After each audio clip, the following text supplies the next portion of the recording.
बिस्मिल्लाहिर्रहमानिर्रहीम। आज हम सूरत अल-हदीद का तारुफ, मज़ामीन और अहकामात ज़िक्र करेंगे। इस सूरत की वजह तस्मिया यह है कि अल-हदीद लोहे को कहा जाता है और इस सूरत की आयत नंबर 25 में लोहे का जिक्र किया गया है। उस मुनासिबत से इसे सूरत अल-हदीद कहा जाता है। ये सूरत मुसब्बिहात में शामिल है। मुसब्बिहात उन सूरतों को कहा जाता है जिनकी इब्तिदा तस्बीह के अल्फाज से होती है। सब्बाहा और युसब्बिहु से शुरू होने वाली 5 सूरतें रसूलुल्लाह सल्लल्लाहु अलैहि वसल्लम सोने से पहले तिलावत किया करते थे, और वो 5 सूरतें सूरतुल हदीद, सूरतुल हश्र, सूरतुल सफ, सूरतुल जुमुआ और सूरतुल तगाबुन है। और आप सल्लल्लाहु अलैहि वसल्लम ये फरमाया करते थे कि इनमें एक आयत है जो 1000 आयात से बेहतर है। इस सूरत के जो मरकजी मज़ामीन है वो अल्लाह की ज़ात व सिफ़ात पर ईमान लाना,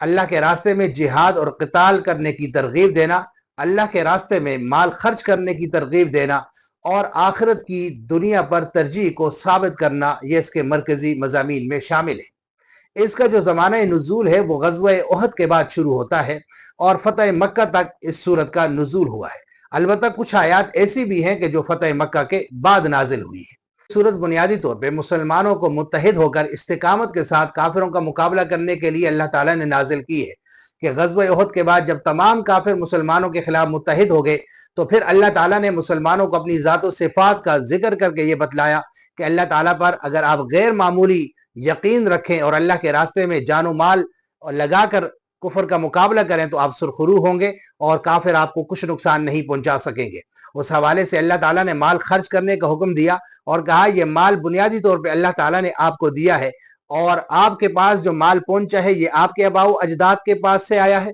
और आपके पास से माल आपकी औलाद की तरफ जाएगा। ये नस्लन बाद नस्लन माल इसी तरह चलता रहेगा, बिलाखिर अल्लाह के पास ये माल पहुंच जाएगा। तो जब ये माल आपके पास हमेशा नहीं रहेगा तो आपको भी चाहिए कि इस माल को अल्लाह के रास्ते में दिल खोल कर खर्च करें और जिहाद करें, और जिहाद में माल खर्च करने से आप न कतराएं। और कहा गया कि जो शख्स जितने मुश्किल हालात के अंदर अल्लाह के रास्ते में माल खर्च करता है अल्लाह ताला उतना ही ज्यादा अजर अता फरमाता है। उस हवाले से ये बात जिक्र की कि फतेह मक्का के बाद जब हालात बेहतर हो चुके हैं, अब अगर कोई आदमी जान और माल से अल्लाह के रास्ते में जिहाद करता है तो उसका दर्जा उन लोगों के बराबर नहीं हो सकता जिन्होंने मुश्किल हालात में फतेह मक्का से पहले जान और माल से जिहाद किया है। फिर अल्लाह ताला ने फी सबीलिल्लाह माल खर्च करने को कर्ज की मानंद करार दिया कि जिस तरह कर्ज वापस किया जाता है इसी तरह अल्लाह के रास्ते में खर्च किया हुआ माल भी अल्लाह ताला वापस लौटाते हैं।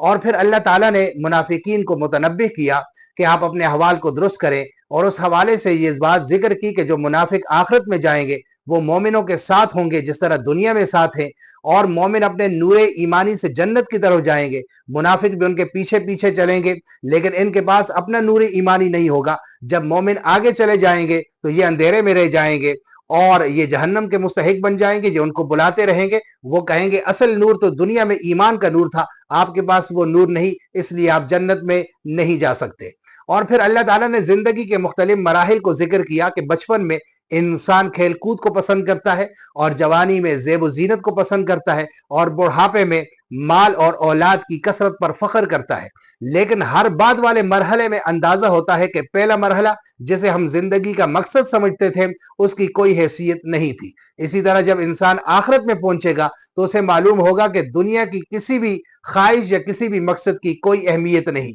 इसलिए अल्लाह ताला फरमाते हैं कि आप आखिरत की फिक्र करें जो इंतहाई वसी व अरीज है और जिसकी नेमतें लाजवाल है। के बाद अल्लाह ताला ने इस बात का जिक्र किया कि हमने अंबिया इकराम को वाज़ेह दलाइल के साथ भेजा और उन पर हमने किताबें और तराजू नाजिल किया ताकि लोग इंसाफ पर कायम रहे। लेकिन बाज लोग ऐसे होते हैं कि जो सिर्फ तालीमात को कबूल नहीं करते। उस हवाले से अल्लाह ताला ने लोहे का जिक्र किया कि अल्लाह ताला ने लोहे को नाजिल किया, यानी जमीन में वदियत रखा ताकि मुजरिमाना जहनीत के लोगों को इसके जरिए दुरुस्त किया जा सके, क्योंकि लोहे से बेशुमार चीजें बनाई जाती हैं और उनमें असलहा भी शामिल है।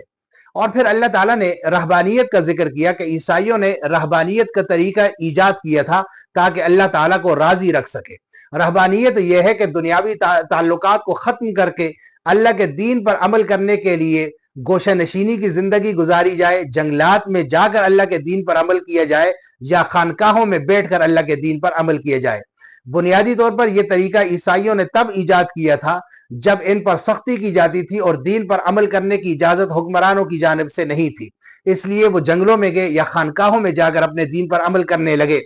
بعد میں حالات درست ہو گئے، لیکن انہوں نے اس گوشہ نشینی کو اپنے دین کا حصہ بنا دیا، اور اللہ تعالیٰ نے یہ فرمایا کہ انہوں نے اس رہبانیت کی ابتدا کی، حالانکہ اللہ نے ان پر لازم نہیں کیا، اور اگر انہوں نے اس کو دین کا حصہ بنا دیا تھا تو پھر ان کو چاہیے تھا کہ اس کا حق ادا کرتے، لیکن انہوں نے اس کا حق ادا نہیں کیا، بلکہ انہوں نے ناانصافی کی اور حد سے تجاوز کر دیا۔ اور حد سے تجاوز کرنا اور حق ادا نہ کرنا یہ ہے کہ جب انہوں نے گوشہ نشینی کی زندگی گزاری اور شادی بیاہ سے دور ہو گئے، جائز تعلقات سے بھی کنارہ کشی اختیار کر لی، تو اس کا تقاضا یہ تھا کہ ناجائز سے بھی اپنے آپ کو بچاتے، لیکن انہوں نے جائز سے تو بچایا لیکن ناجائز تعلقات کے اندر یہ مبتلا ہو گئے، کیونکہ یہ گوشہ نشینی کی زندگی گزارنا یہ اصل میں فطرت کے خلاف تھا۔ جب فطرت کے خلاف انہوں نے کام کیا تو اس کا نتیجہ یہ ہوا کہ یہ گمراہی کے اندر مبتلا ہو گئے۔ اس کے بعد اللہ تعالیٰ نے اس بات کا ذکر کیا کہ اگر یہ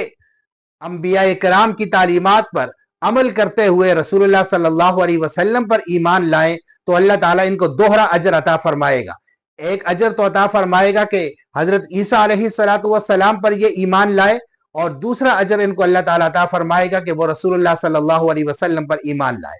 اور یہ ایمان لانا اس بات کی دلیل ہوگا کہ انہوں نے اس بات کو قبول کر دیا کہ رسول اللہ صلی اللہ علیہ وسلم پر اللہ کا فضل اور اللہ تعالیٰ کی کتاب نازل ہوئی اور اللہ تعالیٰ نے ان کو اپنا نبی بنایا ہے، اور اس میں کسی کا اختیار ہے بھی نہیں۔ اللہ جسے چاہتا ہے اپنا فضل عطا فرماتا ہے، اور یہ اللہ ہی کے اختیار میں ہے کہ جسے چاہے نبی بنا دے۔ اگر پہلے بنی اسرائیل میں انبیاء تھے، اب بنو اسماعیل میں آئے ہیں، تو یہ اللہ تعالیٰ کا فضل ہے جسے کوئی نہیں روک سکتا۔